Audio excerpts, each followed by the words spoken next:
This is Hovey Smith, the Backyard Sportsman, and we're talking today about starting a watch collection. I have just returned from the VA 2 days ago. We've had cataract surgery, if you're wondering what all of this is about. And yeah, I've sort of been there and done that one. And for those of you who are thinking about cataract surgery, well, no surgery is without risk. And the particular thing about cataract surgery is you have to make sure that you do not in any way rub or irritate the eye that's affected or get anything in it. Hence this shield plus the tape on my face. I've got to wear this exclusively while I sleep. I could take it off if I'm doing materials that are indoors and safe, but I just keep it on just for security's sake. We have a regime of putting eye drops in it 4 times a day, and so we have to do that every 6 hours or so. So this is a good activity to do right now. And the way this arose is that I bought a coin watch years ago when I was doing work in Arizona. And I wore that watch and I sweated in it profusely. We were digging holes, we were working in a weather that ranged up to 120 degrees. Literally sweat was pouring off of me. And it literally corroded the exterior of the watch. Now the back is stainless steel, so that resisted. And so I always liked the watch, but ultimately it gave up on me. And so I put it away, and now we are reviving it. Sutcliffe Hansen, who has a YouTube channel, Wrist Watch Revival, which I highly recommend, sells watchmaking kits. I have all sorts and varieties, including some very simple ones and some, well, really very advanced ones. And I bought one of their simple kits because I was able to buy a new coin watch, like new, really, in the original box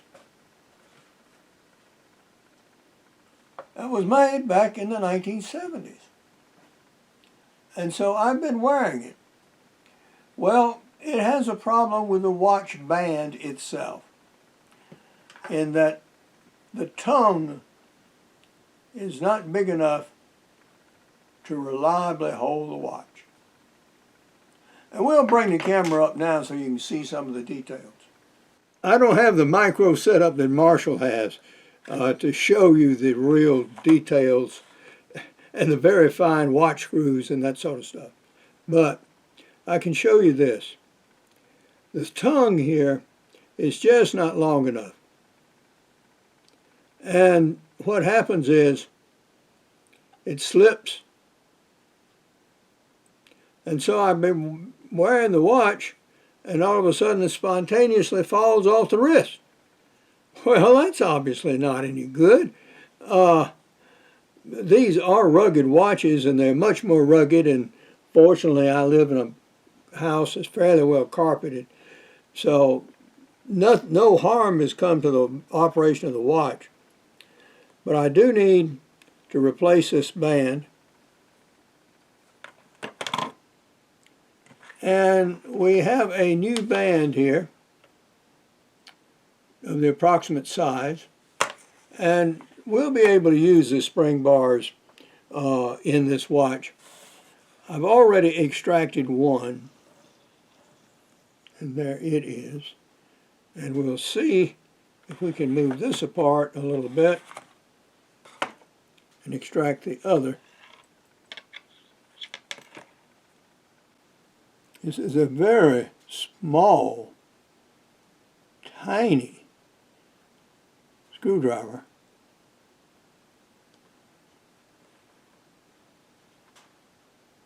There we go. I think I got it. No, not quite. Well, maybe I'm just going to have to use another tool.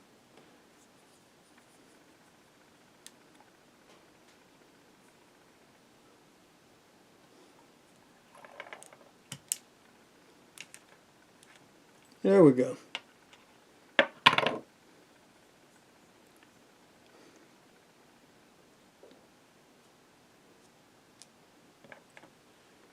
There. So the spring bars are out. And this tool is used to break the case backs off a lot of cases that are not screw fit. Some are, some are not. This particular watch does not happen to have one that way. But, okay, so we've got the bare watch done. Now we can choose our strap.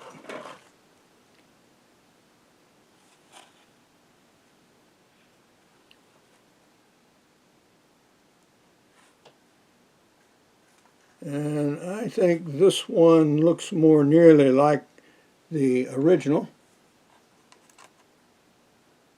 Fairly close. Put those over here. Okay.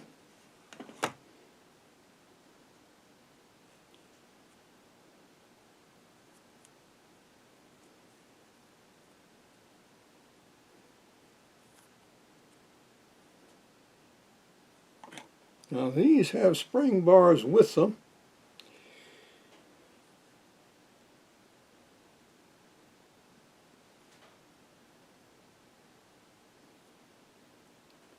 Or are they the same length?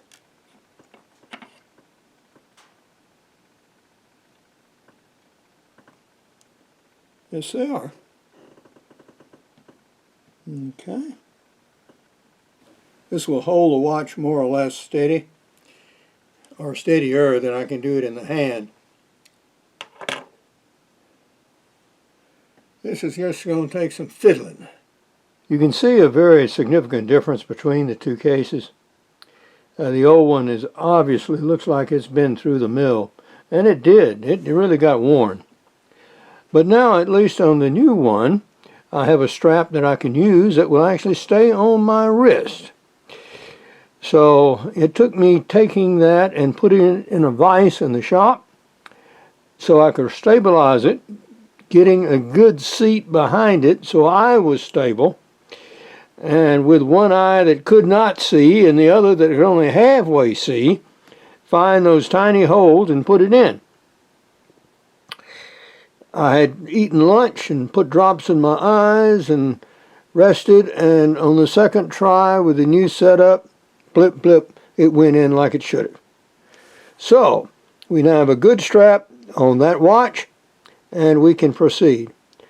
On the older watch, what I intend to do with it is actually take it completely apart and clean the case as best I can. I'll not try to refinish it, just clean it up as well as can be and actually put a new strap on it and see if we can get it running. As it turns out, this is a Seiko Movement. It uses a tiny battery right up here at the very top, and we'll replace the battery and see if it will run. It may or may not, and if it doesn't run, we can replace the entire movement. But we will have to remove the movement anyway, so we can put the case in the ultrasonic cleaner and clean it up better than it is right now. Now, Steyr makes a great number of retro designed watches. That is, watches of older patterns that have interesting shapes, and interesting watches indeed. It's a manly watch. I'm a writer, producer of outdoor books, novels, and screenplays. My first novel is Goldfarb Chronicles, which is a trilogy that takes place in West Texas. My most recent is Petrov's Escape, which takes place in Siberia. And I also have a prize-winning screenplay, The Buzzard Squadron. My most recent business book is Using AI to Make Your Own Job Anytime, Anywhere, at any age. And this means exactly what it says, and is extremely valuable in today's market where job opportunities are so uncertain. Now, these are available on Amazon.com, Barnes & Noble, and other sources worldwide. And if you want to support my work, by all means purchase my books. And please give me a review. Usually, bracelets like this have a pin that you can remove and take out links. This one, however, works on a different system that I do not know. So I had another leather strap, and so I could wear the watch. I went ahead and put a smaller leather strap on it. It actually needs a somewhat larger strap, and in due time I'll get one. This particular watch happens to be a Timex, and it needed a new battery. And the particular battery is a thin version. I had the battery of the same diameter but thicker. So we had to make sure and go by CVS actually to that battery rack and get one of these super thin batteries so that it would actually fit inside the case. So it drops in with its rough side down, like yay, and then it is retained in the case by the pressure of the back. We've used this Vevor press with a set of dies for both the top and bottom to set the back, and there you can see both sets of dies, to set the back, and we have now a running watch. On our watch work tonight, we have been partially successful. We have put a new band on this one with a better class, so now I can wear it. We have replaced the battery in this and replaced the back, and so now it is wearable and useful. And on the Stayr, I am unable to get the back off without a specialized tool, which I do not presently possess.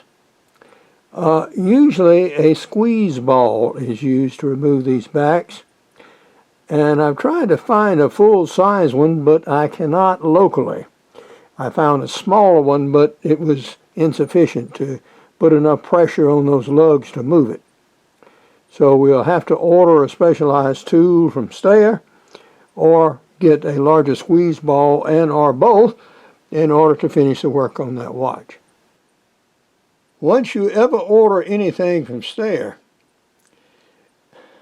you will get offers commonly coming in the mail, one weekly usually, and these offer almost irresistible bargains on watches such as you have never even imagined existed. Such as this one right here shown on this present ad for Mother's Day. For $99, you get 2 watches. Yeah, 2 different ones. And this is a classic men's watch. It has lots of interesting features. It uses, of course, an electric movement on this one, as well as the others. And yes, that is a very tempting buy for anyone. But if you are a collector, you must learn to be discriminatory. If you want to collect coin watches, for example, then okay, you buy yourself coin watches and you resist these kinds of impulses. You don't have to spend thousands of dollars or even tens of thousands of dollars for a collector's grade watch. if you stick with these modern versions. Now, coin watches are available in various conditions and grades. And here is one. It is a Kennedy $50. Then we have the Walking Liberty, and we have a lady's watch in the form of a Mercury dime. Now, some of these were made by the same company as my other watches in Hong Kong, while others are made elsewhere in the world. But these are all interesting collector's items. For now, this is Hovey Smith, reminding you to hunt what you eat and eat what you hunt. Be legal, be ethical, be safe. Goodbye, God bless, and see you next time.